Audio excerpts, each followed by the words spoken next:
예수님께서 부활하시고 이 땅에 계시면서 40일을 계셨습니다.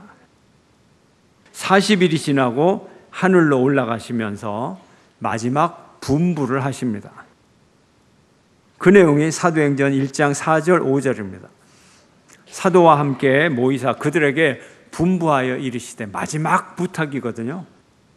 그 내용이 예루살렘을 떠나지 말고 내게서 들은 바 아버지께서 약속하신 것을 기다리라. 요한은 물로 세례를 베풀었으나 너희는 몇 날이 못되어 성령으로 세례를 받으리라. 예루살렘에서 떠나지 말고 기도하고 성령을 받으라.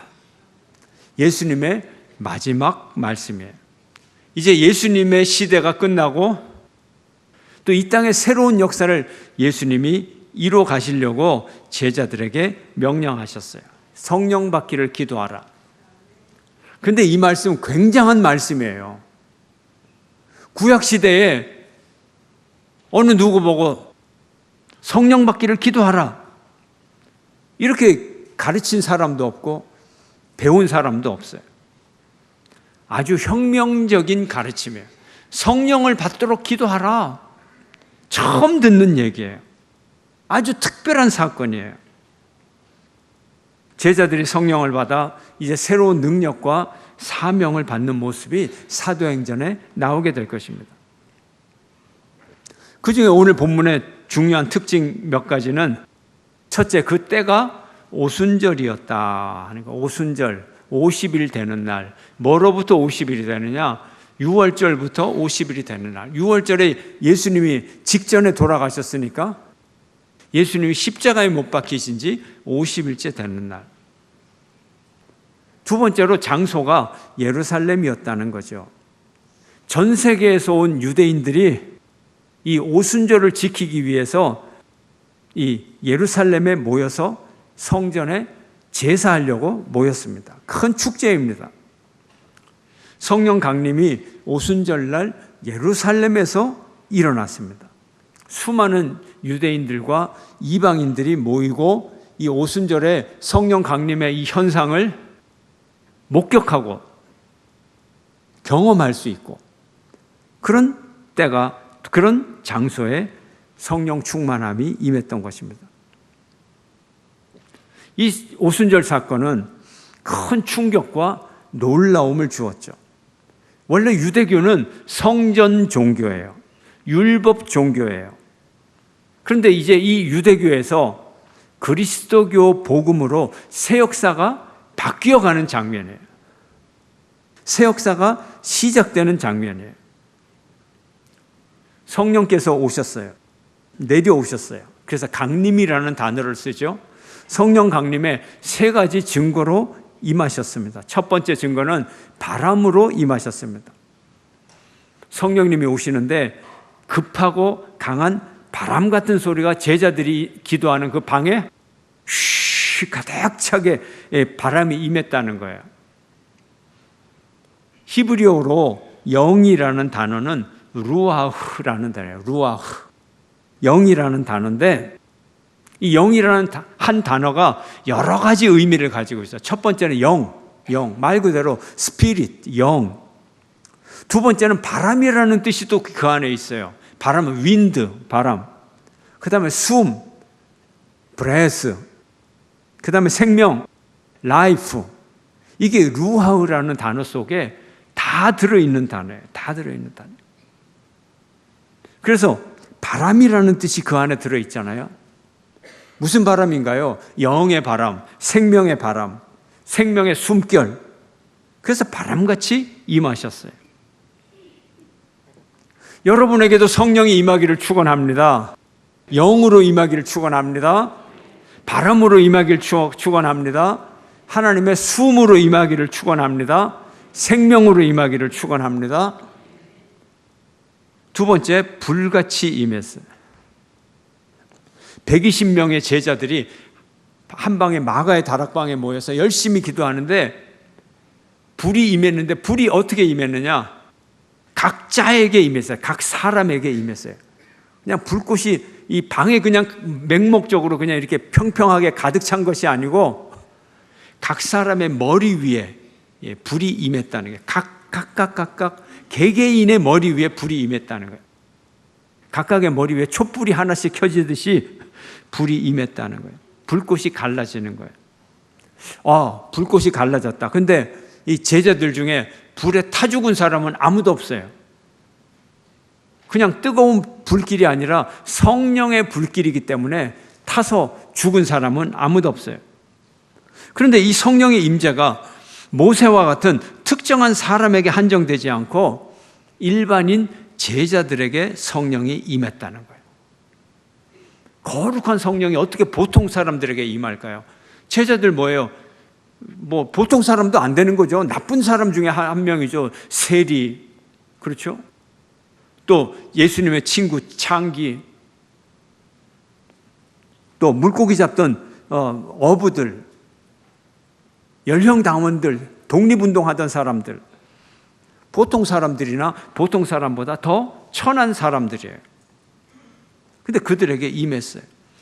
이거는 하나님의 금기를 깨는, 하나님이 스스로 당신의 금기를 스스로 깨는 엄청난 사건이에요. 아주 불경스러운 사건이에요. 거룩한 성령이 어떻게 일반 사람들에게 임하느냐. 거룩하지 않은 사람들에게 성령이 임했어요. 근데 이것을 명령하신 분이 있잖아요. 예수님이 명령하셨잖아요. 예루살렘을 떠나지 말고 성령이 오실 때까지 기도해라. 오실 때까지. 성령이 안 오시면 그냥 계속 기도해라. 이게 예수님의 말씀이에요. 그런데 염려하지 말어. 며칠이 못 되어 성령을 받을 거야. 예수님의 말씀이에요. 며칠이 못 돼요. 그래서 며칠 만에 받았어요? 열흘 만에 성령을 받았습니다. 각자 머리 위에 불 같은 것이 임했다 그랬어요. 불꽃 같은 것이. 원래 성령은 물로 임하고 바람으로 임하고 불로 임하시는 그런 존재예요. 또 불은 성경에서 하나님의 존재를 상징하고 하나님의 거룩함, 권능, 영광을 상징하는 것이 불이에요. 그래서 거룩함을 어기면 불이 내려서 태워버려요. 죽여버려요. 불경한 제사장들을 태워버리고 불경한 이 반역, 고라 일당들을 하나님이 불로 태워버려요. 이게 불이에요. 거룩함의 상징이에요. 능력의 상징이에요. 근데 이 불꽃 같은 불꽃을 제자들 각각의 머리 위에 따로따로 머리 위에 줬다는 거예요. 각각의 제자들을 하나님이 그 인격을 보시고 따로따로 불렀다는 거예요. 이름을 부르면서 알고 불렀다는 거예요. 120명 싸잡아서 1번, 2번, 3번, 4번, 5번, 120번 내 제자로 삼아. 이게 아니고 김아무개, 이아무개, 베드로, 야고보, 요한, 안드레, 디모데 다 따로따로 다 불렀다는 거예요. 각각의 머리 위에 임재했어요. 각각을 다 받으신 거예요. 솔로몬이 하나님 앞에 성전을 봉헌하면서 기도를 드렸어요. 기도가 끝나자마자 이런 일이 벌어집니다. 솔로몬이 기도를 마침에 불이 하늘에서부터 내려와서 그 번제물과 제물들을 사르고 여호와의 영광이 그 성전에 가득하니, 성전 봉헌 기도를 마치니까 불이 하늘에서 내려와서 번제물을 다 불사르고 그 기도 제목을 다 받으시고 성전을 하나님이 다 받으셨어요. 제자들이 열흘 동안을 성령 충만하게 해달라고 기도를 하니까 하나님이 그 응답을 해주셔서 각각의 이 사람들을 제물로 여기시고 그들을 다 태워가지고 번제물을 받듯이 그들의 인생을, 그들의 삶을 다 희생제물로 불로 태워서 받으시고 하나님께서 응답해 주신 거예요. 이것이 불의 의미입니다. 각각의 사람들을 하나님이 다 받으셨어요. 여러분들도 성령의 제물로 하나님 앞에 기도하면서 드리면, 여러분 자신을 드리면서 성령을 구하면 하나님이 여러분을 다 받으시는 거예요. 일일이 불로 태워서 여러분을 거룩한 존재로 만드시고 성령 충만한 존재로 받아주실 줄로 믿습니다. 세 번째는 방언으로 임했어요. 외국어로 임했어요. 한 번도 해보지 못한 말, 그런 말을 하게 됐어요. 여러분 인생이 새로워지고 말이죠. 맨날 술만 마시고 그러던 사람이 오늘 나 내일부터 다음 주부터 교회를 나가야 되겠어. 그렇게 얘기하면 어때요? 물론 기쁘죠. 그러나 너 돌았나? 그렇게 얘기할 수가 있어요. 지금 무슨 소리를 하지? 지금 외국어를 지금 하는 거야? 제자들이 하지 않았던 언어를 하는 거예요. 그 언어는 방언인데 그 내용은 거룩한 성령의 언어예요. 왜 먼저 방언이 임했는가? 왜 하나님은 사람의 혀를 주관하시는가? 왜 하나님은 사람의 언어를 새롭게 하시는가? 말을 새롭게 하는 것은 그 영혼을 새롭게 한다는 거죠. 왜요? 첫 번째로 언어는 영의 그릇이기 때문에. 영의 그릇이에요. 이 방언은 인간의 언어가 아니라 하나님의 언어예요. 영적인 언어입니다. 그런데 언어는 하나님의 말씀을 담는 그릇입니다. 그릇하고 내용하고 격이 맞아야 되는 거예요. 격이 맞아야 돼. 내용이 좋으면 그릇도 좋은 그릇에 담겨야 되고, 내용이 좀 보통을 넘어서서 더럽다고 쳐요. 그럼 어떻게 좋은 그릇에 담겠어요? 또 오물 담는 그릇이 따로 있는 거죠. 그죠?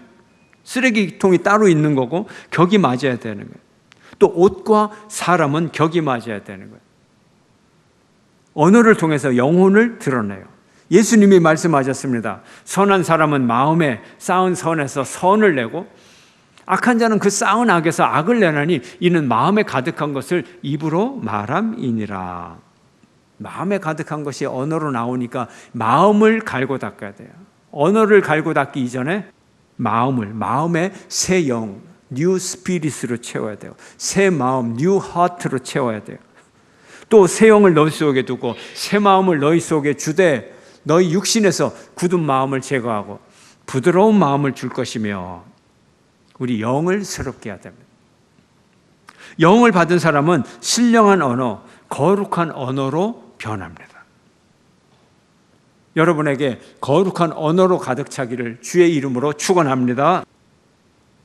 두 번째로 영의 언어는 생명을 살리는 언어이기 때문에 그래요. 영의 언어를 말하면 그 언어를 듣는 사람이, 그 말을 듣는 사람이 살아나요. 죽었던 사람도 살아나요. 누구든지 마음에 가득 찬 것을 말하니까, 그 마음 속에 생명이 있으니까, 생명을 전하니까 듣는 사람에게 생명이 일어나게 되는 거예요. 여러분, 좋은 평판을 받으시기를 바라요. 좋은 평판. 아무개하고 얘기하면 힘이 나네. 위로를 얻었어. 격려를 얻었어. 그때 말이야, 내가 힘들었는데 네가 그런 말을 해서 내가 힘을 얻어서 지금의 내가 있는 거 아니야? 이런 얘기 들으면 얼마나 좋아요. 나는 다 잊어버렸는데. 근데 주위의 평판이 재수 없어. 말을 섞지를 마라. 이러면 문제가 있는 거죠. 생명의 언어, 사람을 살리는 언어, 위로의 언어, 격려의 언어, 용기를 주는 언어, 이런 말이 여러분의 말이 되기를 주의 이름으로 축원합니다. 하나님이 성령을 주셔서 우리의 말을 새롭게 합니다. 영혼이 새로워지니 말이 새로워지는 거예요. 방언을 통해서 주신 이유는 이것을 통해 세계 선교의 기회가 시작이 되었습니다. 예수님이 제자들에게 질문합니다. 너희들은 나를 누구라고 하느냐? 다른 사람들처럼 엘리야라고 하느냐? 선지자들 중에 하나라고 하느냐? 너희들은 누구라고 하느냐? 베드로가 대답하죠. 주는 그리스도시요 살아계신 하나님의 아들입니다. 예수님이 뭐라 그래요? 이 고백이에 너 위에 내 교회를 세우리라. 오순절날 베드로가 성령을 받고 길에 나가 설교를 하니 몇 명을 전도했어요? 하루 만에 3,000명을 전도를 했어요. 3,000명을 전도하면 이것은 한 개인이 아니라 공동체가 이루어지는 거죠. 공동체가 이루어짐으로 교회의 역사가 시작이 되는 거예요. 교회가 세계적인 규모로 시작이 되는 거예요. 예루살렘 교회 3,000명의 교인이 처음부터 출발을 해서 작은 교회가 물론 아니죠. 그러나 이 광경을 바라보는 수많은 전 세계에서 온 유대인들, 그들이 이제 고향으로 돌아가서 증언자가 될 거예요. 이제 전 세계로 복음이 퍼질 수 있는 위대한 계획을 하나님이 준비하고 계시는 거예요. 거룩한 공동체가 만들어졌어요. 성령님은 제자들에게 새로운 능력과 열망을 주었습니다. 예수 그리스도의 이름으로 전도하고 사람들을 교회로 모이게 했습니다. 여러분, 기도하십시오. 여러분의 개인의 여러 기도 제목으로 기도하십시오. 이 땅에 하나님 나라를 위하여 기도하십시오. 예수님이 말씀하십니다. 몇 날이 못되어 성령을 받으리라. 몇 날이 못되어 성령을 받으리라. 열흘을 기도하니까 열흘 만에는 성령을 받으리라. 응답받는 여러분 되시기를 축원합니다. 여러분, 이 성령이 오시기 전에는 이스라엘 사람들 성전 공동체를 이루었어요. 성전 공동체. 성전을 중심으로 한 공동체. 그리고 이제 성령이 오고 나서는 베드로의 설교를 통하여서 교회가 형성이 되죠. 교회 공동체가 이루어졌어요. 성전 공동체하고 교회 공동체하고 차이점이 뭔가요? 왜 위대한 새로운 역사가 시작이 되나요? 성전 공동체는 그야말로 성전. 이 성전이 거룩한 거예요. 이 안에 지성소에 있는 법궤가 거룩한 거고 지성소가 거룩한 거고 그곳에 계시는 하나님이 거룩한 거예요. 이게 성전 공동체. 교회 공동체는요, 성전이 없어요. 거룩한 지성소가 없어요. 거룩한 것은 어디가 거룩해요? 성도들이 거룩한 거예요. 사람의 마음이 거룩한 거예요. 지성소라고는 물리적인 공간이 거룩한 것이 아니고 성령께서 거하는 영혼이 거룩해진 거예요. 공동체가 거룩해진 거예요. 그래서 옛날 사람들은 예수님을 향하여 말합니다. 주일날, 안식일날 더러운 거를 만들지 말라. 또 병에 걸린 사람은 더러우니까 예수님을 만지지 말라. 그러니까 예수님은 새로운 공동체를 꿈꾸고 계셨어요. 예수님은 더러운 사람을 만졌어요. 나병 환자를 만졌어요. 그래서 더러운 나병 환자를 거룩하게 만들었어요. 이게 교회 공동체인 거예요. 하나님의 거룩하심이 우리들의 영혼 속에 있고 우리의 삶 속에 있고 길거리에 있고 공동체에 있고. 어디가 거룩하다고요? 길거리가 거룩한 거예요. 이 세상 나라를 우리가 거룩하게 만들어야 돼요. 그래서 우리가 동성애 반대라든지 잘못된 교육 과정에 대한 이런 반대 서명을 하고 그러는 거예요. 성령님은 이렇게 임하심으로 성령님이 대중화가 되셨어요. 제가 제목을 성령의 대중화다 이렇게 적어봤어요. 성령님이 더 낮은 곳으로, 더 낮은 곳으로, 더 천한 곳으로, 더 많은 사람에게로, 영혼이 더 깊은 곳으로 성령께서 오셔서 우리 인생의 본질을 바꿔주시는 거예요. 새롭게 해주시는 거예요. 그래서 구약의 성령 충만과 사도행전 2장의 성령 충만에는 차이가 있어요. 구약에서는 특정한 인물들, 특정한 사람들, 선지자, 왕, 사사, 선택된 사람들만 성령을 받았어요. 예를 들어 모세, 다윗, 사무엘, 선지자들, 이런 사람들은 성령을 받았어요. 그런데 사도행전 2장에는 모든 제자들이, 보통 사람들이 다 성령을 받았어요. 17절은 말합니다. 하나님의 말씀하시기를 말세에 내가 내 영을 모든 육체에 부어주리니 너희의 자녀들은 예언할 것이요 너희의 젊은이들은 환상을 보고 너희의 늙은이들은 꿈을 꾸리라. 요엘서의 말씀이에요. 모든 육체예요. 누구? 자녀들, 어린이들, 젊은이들, 청장년들, 늙은이들, 노년층 세계를 합해 보세요. 모든 사람들에게 성령을 주시리라. 이게 사도행전의 성령 충만입니다. 구원의 역사는 특정한 사람들을 통하여 이루어지는 것이 아니라 보통 사람들, 성령 받은 사람을 통하여 구원의 역사가 이루어 주시는 것입니다. 그리고 구약에서의 성령 충만은 특정한 시간 동안 일시적으로 잠시만 나타나는 현상이었어요. 구약의 사사기를 보면 사사들이 성령 충만하여서 전쟁을 합니다. 그래서 이스라엘 백성들을 구원해요. 그런데 그 다음에는 이 사람들이 또 죄를 지어요. 왜요? 성령이 떠나가시니까. 삼손을 보세요. 삼손이 그렇게 힘이 세도 삼손이 성령에 사로잡힌 것이 아니고 삼손은 정욕에 사로잡히고 분노에 사로잡혀서 그렇게 살아갔어요. 성령에 사로잡힌 시간은 극히 짧은 시간이었어요. 사울 왕도 몇 번은 성령 충만했습니다. 그러나 계속 성령 충만하지 않았어요. 성령의 임재와 충만함이 일시적이고 선택적이었어요. 여러분에게 성령은 어떻게 임하나요? 여러분 어떻게 신앙생활하고 계시나요? 잠깐 성도처럼 살아가고 대부분의 시간을 세상의 유혹과 정욕과 죄악 가운데 그렇게 살아가십니까? 삼손처럼? 아니면 정말 모든 시간을 거룩하게 사는데 인간이니까 어쩌다가 죄 짓고 이렇게 살아가십니까? 사도행전의 성령 충만함은 지속적이에요. 예수님이 약속하셨죠. 내가 너희와 항상 함께하리라. 내가 너희를 떠나지 아니하리라.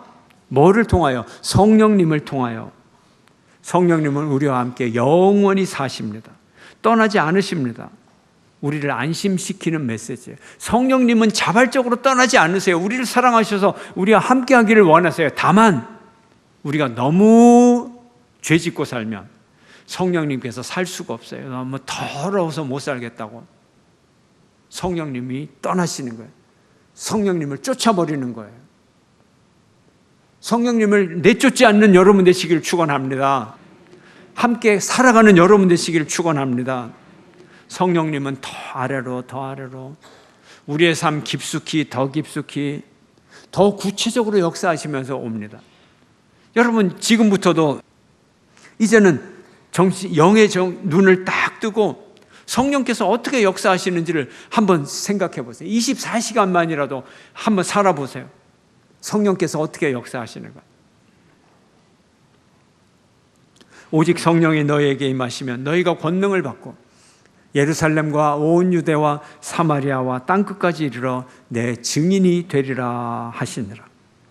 성령님의 능력이 예루살렘에서 온 유대 땅으로 그리고 이방의 갈릴리, 이방의 사마리아로 그리고 온 세상 땅끝까지 역사하실 것입니다. 아시아의 끝 대한민국 이 땅까지 하나님은 복음을 보내주셨어요. 이제 우리가 불신의 땅끝을 찾아갈 시기가 되었습니다.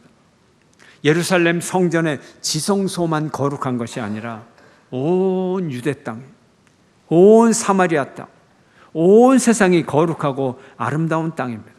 우리가 예배를 드릴 때 그 시간만 거룩한 것이 아니라 예배당 밖에서도 우리가 길을 갈 때도 우리 가정에서도 우리의 거리에서도 시장에서도 직장에서도 온 세상의 모든 곳이 우리가 가는 곳이면 거룩한 곳이 되어야 되는 것입니다.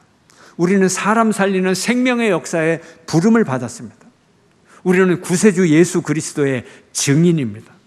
우리는 사람 살리는 생명의 도를 전해야 합니다. 내 안에 생명이 충만해야 이것이 이제 말씀으로 내 언어로 생명을 전하는 언어로 나타나게 될 것입니다. 생명의 영으로 충만하시기를 축원합니다. 성령을 사모하시기를 축원합니다. 성령 세례를 받는 여러분이 되시기를 축원합니다. 그 능력, 그 사랑 안에서 그 사랑 전하며 능력을 행하며 살아가는 여러분 모두가 되시기를 주의 이름으로 축원합니다.